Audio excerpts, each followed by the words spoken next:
Жалал Абад шаарындагы Пушкин көчөсүн кеңейтүүнүн экинчи этабы башталды. Аталган жайга бүгүн шаар мэри Мураталы Тагаев барып, жол кеңейтүүдөгү жаралган маселелерди чечүүдө тийиштүү тараптарга тапшырмаларды берди. Анда эң алгач кала башчысы курулуш жүргүзүүчү компанияга кеңейтүү иштеринин алкагында мөөнөтүндө бүтүрүү менен бирге сапатына басым жасоо керектигин белгиледи. Пушкин көчөсүнүн экинчи этабына жергиликтүү бюджеттен 26 миллион 838 миң сом каралган болсо, Жалал Абад АБЗ курулуш компаниясы тендерден 19 миллион 807 миң сомго утуп чыккан.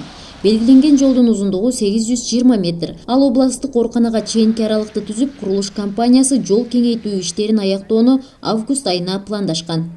Бүгүндөн баштап мына физический иш башталат. Бул билесиздер, баягы акча каражаттын тартыштыгына байланыштуу баштаганда баштан аяк сразу бүтпөй калган, ошо каражатка келип такалган. Мына азыр экинчи фазасын баштаган турабыз. Бул жерде компенсацияга деп 9 үй илешип атат.